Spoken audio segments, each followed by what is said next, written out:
आपल्या सर्वांचे स्वागत। संपूर्ण भारतात एकमात्रीय सर्कस म्हणजेच महाराष्ट्रीयन सर्कस होईल। आता आपल्या धुळे शहरात शेवटचे फक्त 10 दिवस, डेली 3 शो, पूर्ण 120 मिनिटांच्या करमणुकीसाठी फॅमिली सोबत सुपरस्टार सर्कसला एकदा नक्कीच भेट द्या। सुपरस्टार सर्कस, देवपूर बस स्टँडच्या बाजूला, धुळे।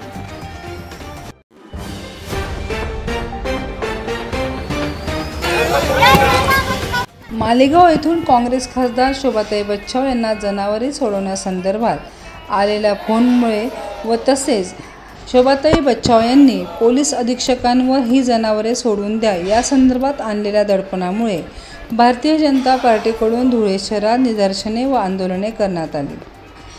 त्याचप्रमाणे काँग्रेसचे नाना पटोले हे देवदर्शन करून आल्यानंतर चिखलात पाय भरलेले असताना एका गरीब कार्यकर्त्याला पाय धुवायला लावले। यामुळे गरीब ओबीसी जनता यांच्यावर हा एक प्रकारचा अपमानास्पद अन्यायच आहे। या अशा नेत्यांसाठीच हे जोडेमारो आंदोलन व निदर्शने भारतीय जनता पार्टीच्या सर्व पदाधिकाऱ्यांकडून करण्यात आले।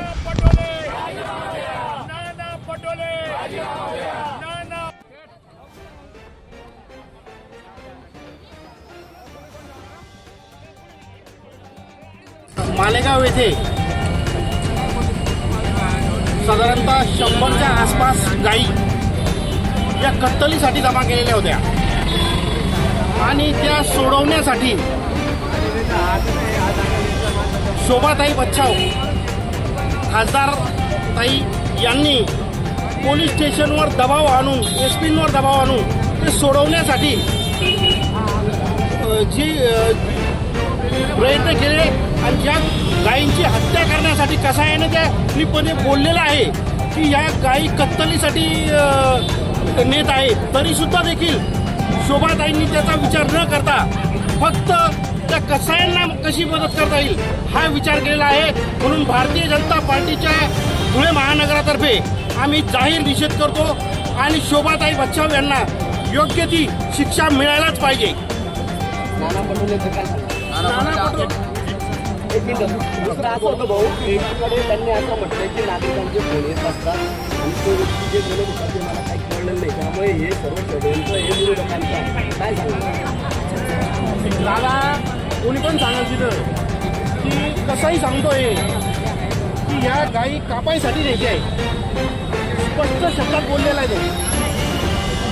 आणि तुम्ही पण ती क्लिप ऐकली असेल नाही तर परत एकच ऐका आणि तुम्ही ठरवा हे षडयंत्र आहे का खरंच कसायांच्या गायी वाचवण्यासाठी केलेले शोभाताईंचे प्रयत्न आहे, हे तुम्ही ठरवा। यामध्ये शोभाताईंच्या पहिल्या क्लिपमध्ये आपण पूर्णपणे बघा, तो बोलण्याच्या अगोदर ती म्हणते की मी पोलीस अधिकाऱ्यांना आणि आयजींना फोन लावलेला आहे, म्हणजे अगोदर त्यांना ही कोणीतरी बातमी दिलेली आणि इस्लाममध्ये कुठेही गायी कापण्याचं हे नसताना जाणून बुजून हिंदूंच्या गायी कापल्यानंतर हिंदुत्वामध्ये, हिंदू लोकांमध्ये याचा प्रक्षोभ वाढेल। बकरा ईद म्हटलेलं आहे, गाय ईद नाही म्हटलेलं आहे, बैल ईद म्हटलेलं नाही। मुळात बकरा ईद म्हणजे बकऱ्यांना कापलं पाहिजे।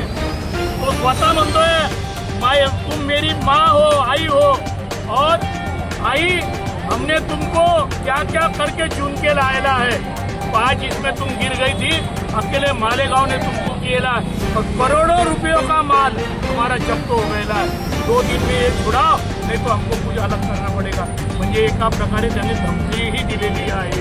आणि म्हणून या घटनेचा हिंदुत्ववादी संघटना आणि भारतीय जनता पार्टी धुळे जिल्हा महानगराच्या वतीने जिल्हाध्यक्षांच्या उपस्थितीमध्ये सर्वांच्या उपस्थितीत केलेला आहे। त्याचप्रमाणे गेल्या 3 दिवसापूर्वी भारतीय राष्ट्रीय काँग्रेसचे अध्यक्ष नाना पटोले यांना कुणी मांत्रिकांनी सांगितलं असेल, ज्यांनी मांत्रिक विधेयक आणून हा महाराष्ट्र पुरोगामी आहे हे सिद्ध असताना सुद्धा त्यांना कुणीतरी सांगितलं असेल की एखाद्या गरीब कार्यकर्त्याकडनं जर तुम्ही तुमचे पाय धुवून घेतले तर येणाऱ्या काळात तुम्ही महाराष्ट्राचे मुख्यमंत्री होऊ शकता की काय।